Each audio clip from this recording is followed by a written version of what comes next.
Salve, salve, gente boa! E aí, tudo bem? Seja bem-vindo, seja muito bem-vindo aí ao canal. E nesse vídeo a gente vai pensar como não ser afetado pelas tribulações. Vem comigo até o final aí.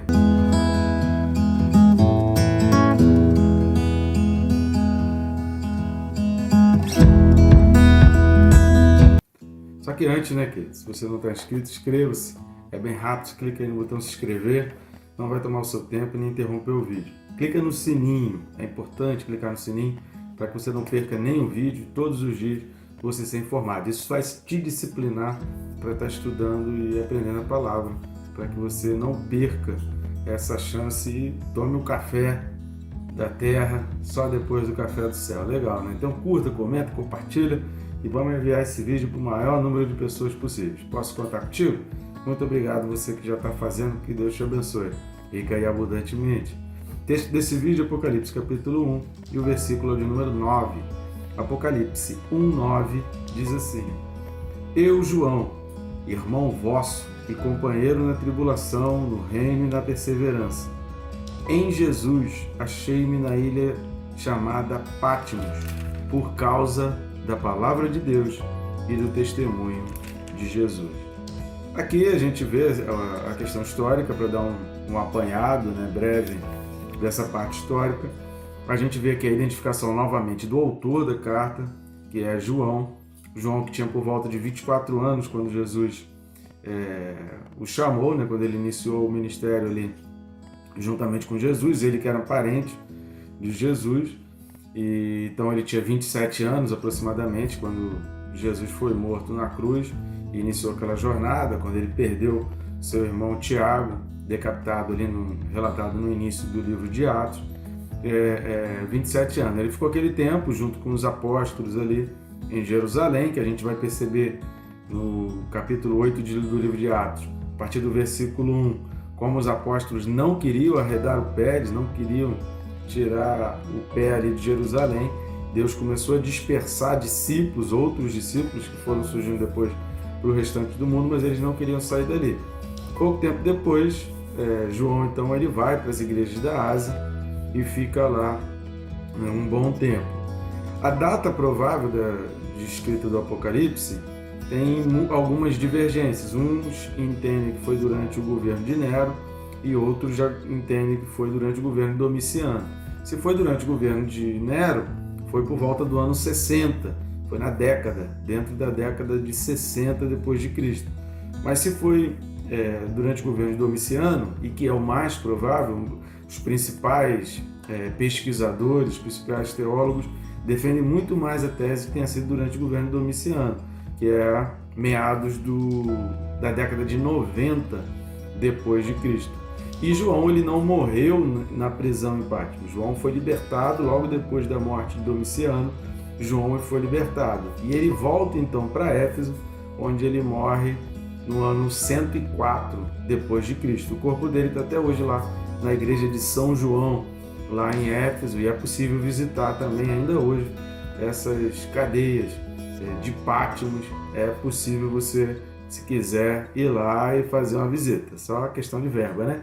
Mas dá para ir lá e visitar isso e ver onde João foi sepultado. Então ele foi liberto, ele não morreu na ilha de Patmos, mas ele escreveu isso na ilha de Patmos. Inclusive lá, ao visitar a ilha de Patmos, imagina se tem uma caverna lá, onde é atribuída o local onde ele recebeu essas revelações, e ele foi escrevendo esse livro do Apocalipse ali dentro daquela caverna. Ele ia lá e ia tendo esses encontros com Deus, ia tendo essas revelações.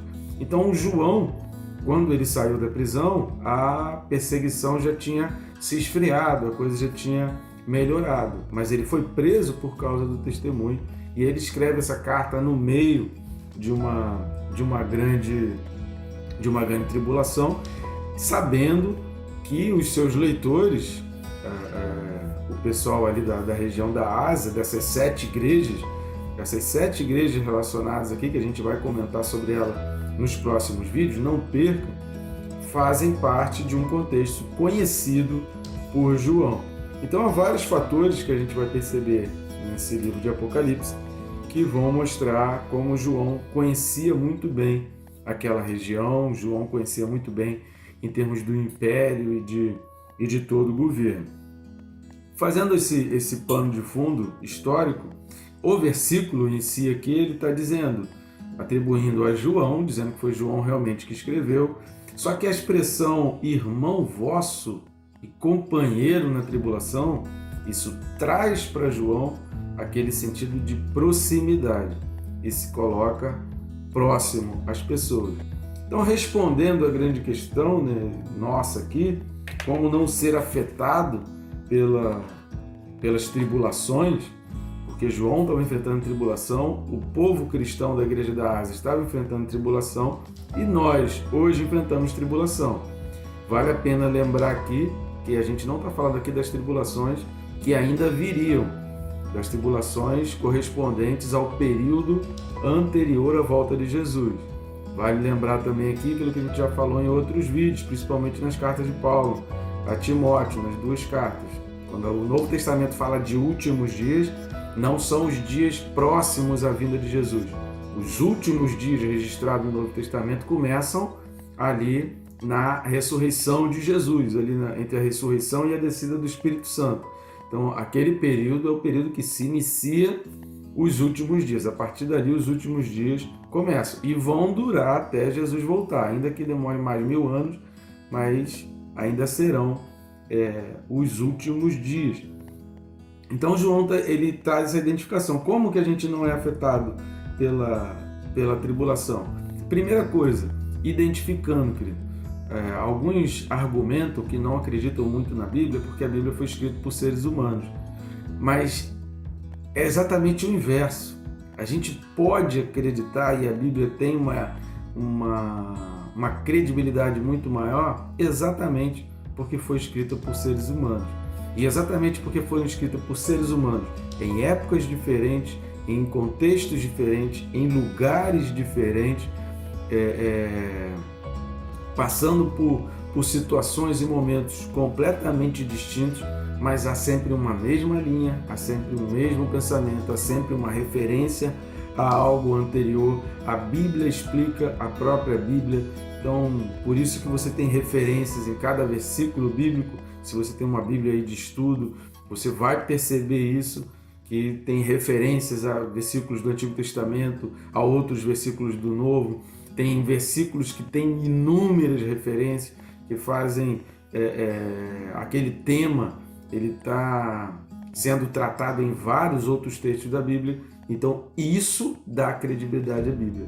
E entender que a Bíblia foi escrita por um igual, e entender que Daniel não era um super-homem, não era um super-astro, mas era um igual a gente, entender que José não tinha nenhum poder sobrenatural nele mesmo, ele não era um vingador, ele não era um super-herói da Marvel, da DC Comics, ele era um ser humano igual a nós, sujeito e passível a todos os erros como nós, e ele foi aquilo que está registrado na Bíblia, um grande homem. Josué fez milagres, Moisés. Então a Bíblia ela não faz questão de esconder os erros, e ela faz questão de evidenciar também os feitos em submissão a Deus, pelo poder de Deus, exatamente para criar essa identificação. E é essa identificação, quando você lê a Bíblia sabendo, poxa, é um ser humano, é um homem aqui, e isso fala com a gente, isso precisa falar alto com a gente. Se Deus fez por ele, Deus vai fazer por mim. Se ele foi agraciado por Deus, eu também seria agraciado. Se esse Deus que estava com ele fez isso tudo e transformou, e ele foi capaz de dizer isso nesse espírito, então eu sou capaz de vencer muito mais. Então a igualdade cria a identificação. Entender que a Bíblia foi escrita por um igual a nosso, um companheiro nosso, um irmão nosso, isso cria uma identificação, e essa identificação nos fortalece. Quando a gente entende essa identificação, a gente fica mais forte. Poxa, foi um ser humano, então eu posso também, em Jesus eu vou, então eu vou vencer, o Senhor está me guardando, o Senhor vai me dar vitória, então eu creio nisso. Assista os 2 vídeos passados que vai falar quem deve ser Jesus para você e como você deve encarar, aliás, os 3 vídeos passados, né? E quem somos nós em Deus. Assista essas 2 mensagens aí essas duas reflexões aí para você compreender melhor isso. Segunda coisa para a gente não ser afetado pela tribulação é essa expressão que João está falando aqui, em Jesus. O que significa esse em Jesus? Aqui não é o João que está na tribulação. O João está passando pela tribulação, ele é companheiro dentro dessa tribulação, mas ele está em Jesus.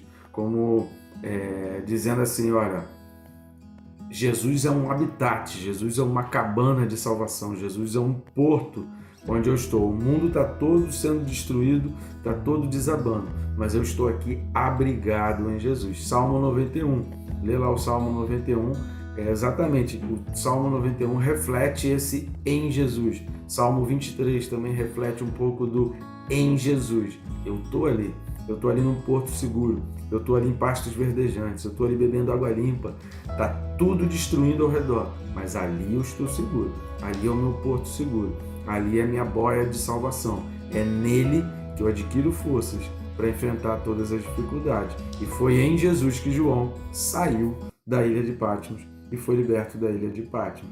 Então ele fala, em Jesus, achei-me na ilha de Patmos. Então em Jesus ele se achou na ilha de Patmos. Ele não estava... a ilha de Patmos, ele entendia que era uma prisão terrena, mas ele entendia que a vida dele era muito mais, era muito maior e não havia limites para ele dentro daquela prisão. Às vezes a gente está em situações que a gente até é livre, mas a gente se sente aprisionado, a gente se sente sem saída. E o que a gente faz quando a gente se sente sem saída? A gente faz uma ligação com Deus, a gente está em Jesus, a gente se preocupa com os que estão fora, a gente consegue ver quem está fora, porque João conseguiu fazer isso. Ele estava preso, ele estava limitado, ele não sabia se ele iria sair da ilha de Patmos, mas ele se preocupa com os que estão do lado de fora, ele se comunica com os que estão de lado de fora, ele se compadece dos que estão de lado de fora. Quando ele fala companheiro na tribulação, ou seja, João mostra que a empatia dele pelos que estão do lado de fora. Ele estava preso, ele sofreu, há várias histórias acerca da prisão de João, que tenha sido lançado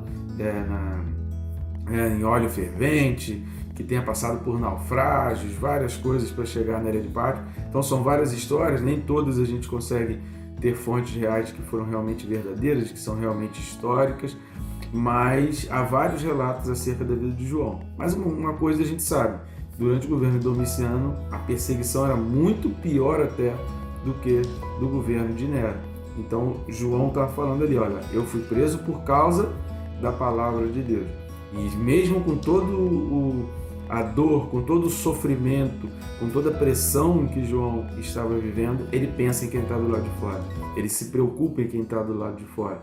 Então, a gente só vence a tribulação, querido, quando a gente começa a olhar pela janela. O que significa olhar pela janela? É a gente descobrir que existe uma janela dentro daquilo que a gente acha que é uma prisão e existem pessoas lá fora. E Deus, às vezes, está nos parando para a gente se comunicar melhor com aqueles que estão do lado de fora. Deus, às vezes, está segurando um pouco a gente para que a gente vá do lado de fora. O livro de Atos vai relatar isso. Jesus falou, preguem em Jerusalém, Samaria, até os confins da terra. Era para sair. Os apóstolos não queriam sair. E aí Deus vai... Tem uma mensagem do pastor Luciano Subirá que da porta para fora, que eu recomendo você pesquisar aí para você assistir, que ele vai falar exatamente a respeito desse contexto.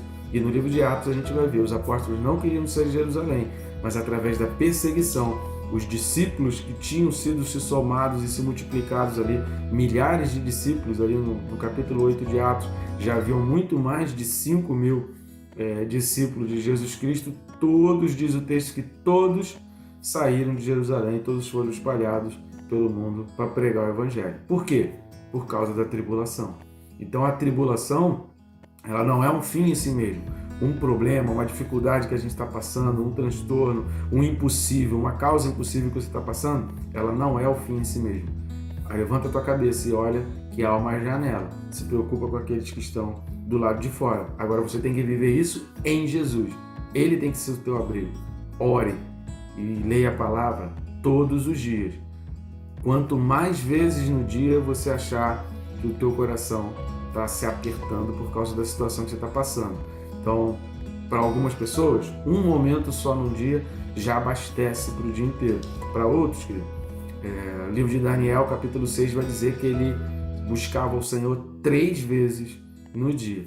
Não sei qual é a necessidade do remédio, se uma dose para você é suficiente, ou se você precisa de 3 ou 6 doses desse remédio para te sustentar. Mas eu só te recomendo o seguinte: não deixe de buscar esse remédio, oração e Bíblia. Esse é o remédio que soluciona a nossa vida na tribulação. E por último, quando ele fala aqui, por causa da palavra de Deus e do testemunho de Jesus, João entende assim: esse é o meu propósito. Eu fui preso por causa disso, mas esse é o meu propósito. A prisão não vai me parar, porque eu sei qual é o meu propósito. Eu sei para que eu fui chamado. Eu sei qual é a finalidade. Eu passei com Jesus. Eu sou alguém, quem está escrevendo aqui, é alguém que conviveu com Jesus homem.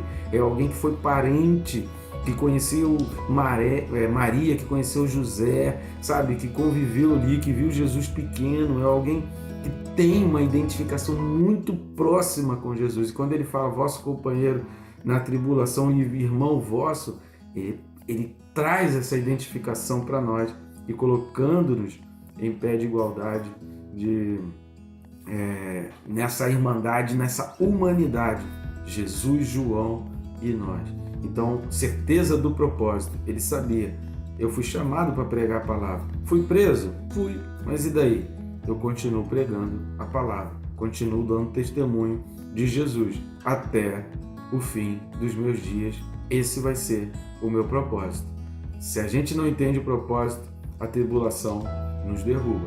Se a gente não tem essa identificação com quem está escrevendo a Bíblia, a tribulação nos derruba. E se a gente não entende que Jesus nos blinda, que Jesus nos guarda, mesmo em meio à tribulação, a tribulação nos derruba. Aprenda isso, querido. 3 princípios básicos e fundamentais para a gente vencer a tribulação. Que Deus te abençoe, rica e abundantemente.